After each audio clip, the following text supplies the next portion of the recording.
തിരുവനന്തപുരം കാട്ടാക്കടയിൽ വിവാഹ സൽക്കാരത്തിനിടെ യുവാവിന് കുത്തേറ്റു. കണ്ടല അരുമാനൂർ സ്വദേശി അജീറിനാണ് കുത്തേറ്റത്. ബിയർ കുപ്പി ഉപയോഗിച്ച് കഴുത്തിനാണ് കുത്തിയത്. മദ്യപാനത്തിനിടയിലെ തർക്കമാണ് ആക്രമണത്തിന് കാരണം. സുലേഖ ശശികുമാർ ചേരുകയാണ്. സുലേഖ, വിവരങ്ങൾ. അച്യുത, ഇന്ന് വൈകിട്ടാണ് ഇത്തരത്തിലുള്ള ഒരു സംഭവം ഉണ്ടായത്. വിവാഹ സൽക്കാരത്തിനിടെയാണ് ഈ 30-കാരനായ അജീറിന് കുത്തേറ്റത്. ബിയർ കുപ്പി കൊണ്ട് കഴുത്തിന് കുത്തുകയായിരുന്നു. മദ്യപാനത്തിനിടെ ഉണ്ടായ തർക്കമാണ് ഇത്തരത്തിൽ അക്രമത്തിൽ കലാശിച്ചതെന്നാണ് നമുക്ക് ലഭിക്കുന്ന വിവരം.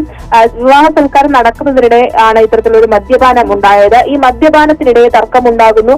ആ തർക്കം പിന്നീട് അക്രമത്തിലേക്ക് എത്തുന്നു.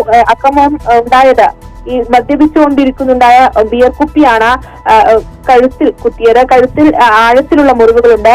ഗുരുതരമാണ് ഈ കുത്തേറ്റ അജീറിന്റെ സ്ഥിതി എന്ന് പറയുന്നത്. നിലവിൽ അജീറിനെ മെഡിക്കൽ കോളേജ് ആശുപത്രിയിൽ പ്രവേശിപ്പിച്ചിട്ടുണ്ട്. സംഭവത്തിൽ എന്തായാലും കാട്ടാക്കട പോലീസ് അന്വേഷണം ആരംഭിച്ചിട്ടുണ്ട്. ശരി, സുലേഖയാണ് വിവരങ്ങൾ നൽകിയത്.